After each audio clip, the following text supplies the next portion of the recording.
마가복음 갈릴리에서 복음 사역 두 번째 시간입니다. 본문 1장 35절에 보면 예수님께서는 새벽 미명에 무엇을 하셨나요? 새벽 미명에 드려진 기도였습니다. 한적한 곳에서 드려진 기도였습니다. 병자들의 치료와 말씀 전파로 인해 바쁘고 지친 중에서도 변함없이 드려진 기도였습니다. 이 같은 예수님의 기도는 어느 때, 어떤 장소에서 어떠한 자세로 기도하는 것이 바람직한가를 제시하는 모범적인 기도입니다. 또한 아무리 바쁘고 피곤할지라도 쉼없이 기도해야 함을 보여주고 있습니다. 36, 37절을 보면 제자들이 기도하고 계신 예수님께로 열심히 쫓아가 그분께 보고한 내용은 무엇인가요? 모든 사람이 주를 찾나이다라고 보고했습니다. 여기서 특히 찾나이다 란 현재형을 취하고 있어 그 상태가 계속 진행되고 있음을 보여줍니다. 즉 사람들이 예수님을 찾고 또 찾은 것입니다. 이처럼 당시 가버나움 및 그 근방의 사람들은 예수님을 열렬히 찾았던 것입니다. 그러나 이러한 현상은 그들이 진정으로 예수님을 구주요 메시아로 믿은 결과이기보다 단지 예수님께서 베푸시는 이적에 매료되어 일어난 현상일 뿐입니다. 38, 39절을 보면 예수님께서 이 땅에 오셔서 여러 마을들로 계속 옮겨 다니시며 사역을 하시는 가장 큰 목적은 무엇인가요? 예수님께서 세상에 오신 목적은 하나님의 복음을 전파하기 위함이라고 예수님께서 직접 말씀하셨습니다. 즉 그분은 단지 병을 고치거나 귀신을 쫓아내는 기적을 행하는 기인이 되기 위하여 세상에 오시지 않았습니다. 여기서 예수님께서 그가 행하신 일들이 오히려 사람들로 하여금 자신의 참 모습을 이해하지 못하도록 방해하지는 않을까 걱정하고 계심을 볼 수 있습니다. 그래서 예수님은 다른 마을들을 돌아다니며 하나님의 복음을 전파하시게 되었습니다. 물론 병고침과 귀신을 쫓아내는 이적들도 중요하지만 그것들이 예수님께서 이 땅에 오신 근본 목적에 방해가 되어서는 결코 안 됩니다. 오늘날 한국교회에 속하여 있는 일부 종파에서는 예수님께서 오신 목적이나 말씀의 의도를 도외시한 채 신비적인 것이나 은사들만을 지나치게 강조하는 일들이 있는데 이러한 것은 분명 잘못된 것이며 바람직하지 못한 것입니다. 예수님은 자신의 영예나 안위를 추구하지 않고 가능한 범위 내에서 더 많은 지역, 더 많은 사람들에게 복음을 전하셨던 것입니다. 뿐만 아니라 승천시 제자들에게도 자신의 뒤를 이어 땅끝까지 복음을 전파하도록 분부하셨습니다. 그러므로 오늘날 그리스도의 제자된 성도 역시 이 분부에 합당한 삶을 살아야 합니다. 그 같은 복음화 작업은 바로 우리 삶의 현장에서부터 출발해야 합니다. 즉 먼데 있는 곳부터 생각하기 전에 먼저 내가 속한 가정, 직장, 단체, 모임 등에서부터 복음 전파자의 사명을 다함으로 마침내 땅끝까지 복음이 전파될 수 있도록 힘써야 합니다. 40절에서 45절에 나오는 문둥병자를 고친 기사에서 우리가 얻을 수 있는 교훈은 무엇인가요? 첫째, 오늘을 살고 있는 우리에게는 문둥병처럼 고칠 수 없는 영적인 질병들이 널리 퍼져 있음을 깨달아야 합니다. 둘째, 우리 주님만이 이러한 질병들로부터 우리를 구할 수 있으며 죄에서 구원하실 수 있는 분이심을 알아야 합니다. 셋째, 주께서는 믿는 자들의 간구에 즉시 응답하시며 구한 것 이상의 응답을 하시는 분이시라는 것입니다. 넷째, 주께 간구하는 것, 즉 기도는 하나님의 자녀들만이 누릴 수 있는 특권이며 의무하는 것입니다. 40에서 42절에 보면 문둥병자가 병 고침을 받게 된 동기는 무엇인가요? 문둥병자는 겸손한 믿음, 꿇어 엎드리며 순종적인 믿음, 원하시면 그리고 강한 믿음, 깨끗게 하실 수 있나이다 의 소유자였기 때문이었습니다. 이처럼 병 고침의 이적이나 기도 응답은 믿음을 가지고 간절히 바랄 때 이루어지는 것입니다. 믿는 자에게 능치 못할 일이 없다는 말씀은 간구할 때 티끌만큼의 의심도 없이 철저히 주께 의지하는 믿음으로 구할 때 능치 못함이 없다는 것을 의미합니다. 그러므로 오늘날 우리는 어떤 일에 대해서 기도할 때 틀림없이 이루어진다는 철저한 믿음을 가지고 기도해야 합니다. 그리고 기도한 후에는 이루어진 것으로 믿고 받아들이는 자세를 지녀야 합니다. 40절에 보면 주님 앞에 나아온 문둥병자의 태도는 어떠했나요?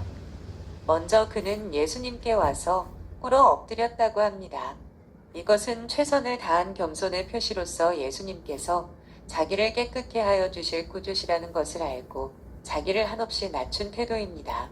그러므로 예수님의 사랑과 긍휼을 입기 원하는 성도들은 마땅히 이 문둥병자처럼 겸손하게 주께 나아가야 합니다. 또한 그는 예수님의 능력에 대한 확고한 믿음이 있었습니다. 그래서 그는 원하시면 저를 깨끗게 하실 수 있나이다 라는 고백을 하였습니다.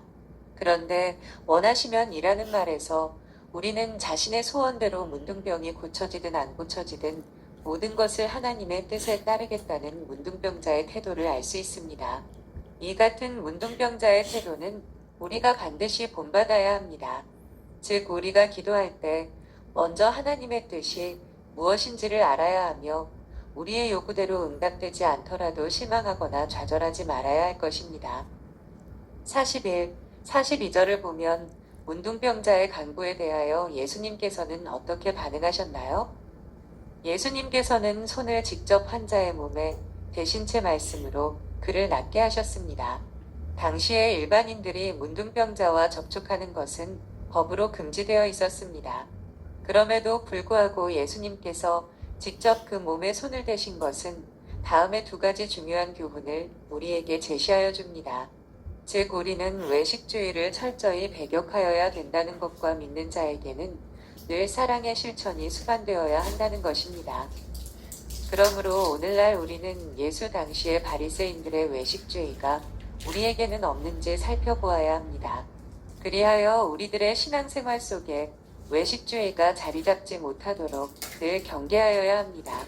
뿐만 아니라 우리는 생활 속에서 그리스도의 사랑을 나누어주는 삶을 살아야 합니다. 그래서 야고보 사도는 행함이 없는 믿음은 그 자체가 죽은 것이라고 하였습니다.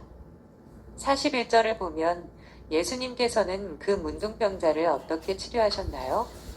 손을 내밀어 저에게 대심으로써 치료하셨습니다. 또한 깨끗함을 받으라고 직접 말씀하심을 통해 치료하셨습니다. 이는 그분의 실천적인 사랑과 깊은 애정을 의미하는 것입니다. 즉 친히 손을 대심으로써 문둥이를 정결케 하셨다는 것은 당시 문둥이와의 접촉을 부정한 것으로 여겼던 율법을 초월하신 것이고 궁극적으로는 율법의 정신을 완성하신 것을 의미합니다. 그리고 주님의 능력은 항상 말씀을 통해 역사하시는 것을 볼 수 있습니다. 그러므로 오늘날 우리는 이러한 그분의 크신 사랑과 능력의 말씀을 의지함으로 우리의 모든 영육간 질병들을 하나하나 고쳐나가야 할 것입니다. 43, 44절을 보면 예수님께서 문둥병자를 고치신 후에 무슨 말씀을 하셨는가요? 예수님께서 그에게 삼가 아무에게 아무 말도 하지 말고 가서 내 몸을 제사장에게 보이고 내 깨끗게 됨을 인하여 모세에 명한 것을 드려 저희에게 증거하라고 엄하게 말씀하셨다. 예수님께서 아무에게도 말하지 말라고 말씀하신 이유는 그러한 소문이 사람들에게 퍼지게 되면 그의 사역의 본질적 목적이 방해받을 우려가 있었기 때문이고 제사장에게 보이라고 하신 것은 예수님께서 율법을 폐하러 오신 것이 아님을 보여주기 위함이었습니다. 이처럼 끝까지 하나님께만 영광을 돌리고 자신을 낮추는 예수님의 태도는 오고 오는 모든 성도들이 본받아야 할 삶의 자세인 것입니다. 43, 44절을 보면 왜 예수님께서는 병고침을 받은 문둥병자에게 병고침 받은 사실을 다른 사람에게 발설치 못하도록 하셨나요? 이는 아직 예수님의 사역의 의미를 이해하지 못하는 자들이 이러한 이적의 소문으로 인해 그분을 잘못 이해하여 현세적 능력만을 바라보고 추구할까 우려했기 때문입니다. 이 땅에 오신 예수 그리스도의 궁극적인 사역은 십자가의 죽음과 부활, 그리고 그로 말미암는 죄인들의 구원에 있습니다. 이적은 단지 그러한 일을 성취시켜 나가는 과정 중에서 자신을 계시하기 위한 방편이요 도구였을 뿐입니다. 그렇다면 우리는 예수 그리스도를 현세적 메시아로만 믿어서는 안 됩니다. 그러나 참 성도는 설령 병고침이나 현세적 축복을 못 받는다고 할지라도 저 천국의 더 큰 상을 소망하면서 나의 구원을 위한 구주로 예수님을 믿는 신앙을 지키도록 힘쓰는 것이 반드시 필요한 것입니다. 44절을 보면 모세의 명한 것이란 무엇을 말하나요? 문둥병자의 증세 및 회복에 관해 기록되어 있는 레 13, 14장을 가리킵니다. 특히 이 중에서도 치료된 문둥병자의 준수 사항을 가리킵니다. 그것은 제사장의 검증, 예물의 준비, 희생 제사 등을 가리킵니다. 이것은 당시 제사장은 의류인의 역할까지도 담당했으며 치료받은 자는 그에 대한 감사 예물과 제사로서 하나님께 보답해야 함을 의미합니다. 한편 이처럼 주님께서 문둥병자에게 제사장에게로 가서 나은 몸을 보이고 정결 예물을 드리라고 명하신 것은 그리스도께서 율법과 규례들을 결코 무시하지 않으셨음을 나타내는 것이며 모든 영광을 하나님께 돌리는 자세를 잊지 않으셨음을 의미하는 것입니다. 실로 그분은 율법의 완성자로 오셨을 뿐 아니라 하나님의 영광을 위해 이 땅에 친히 강림하셨던 것입니다. 오늘날 우리는 하나님이 베푼 은혜에 대해서 응답할 줄 아는 신앙인이 되어야 합니다. 즉 범사에 갖는 감사의 신앙 자세는 하나님의 뜻이요 명령인 줄 알고 그에 순종하는 성도가 되어야 합니다. 진정 범사 감사의 자세야말로 더욱 복을 누리는 비결이 될 것입니다. 45절을 보면 치료받은 문둥병자는 어떻게 행하였나요? 그 치료받은 문둥병자는 나가서 예수로 인해 자기가 완치된 사실을 많이 전파하여 그 소식이 널리 퍼지게 했습니다. 즉 그는 치료받은 기쁨을 억제할 수 없어 예수님께서 엄히 경계하신 바 있음에도 불구하고 사방을 다니며 그 사실을 전했던 것입니다. 결국 이 일로 인해서 수많은 군중들이 예수님께 몰려왔고 그 결과 예수님의 전도 사역은 상당히 지장을 받게 되었습니다.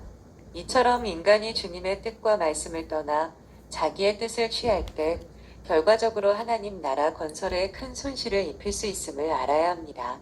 그러므로 성도는 주를 위해 어떤 일을 행할 때 반드시 자문해 보아야 합니다. 과연 주님의 뜻은 무엇인가? 이 일이 말씀의 반석 위에 기초하고 있는가?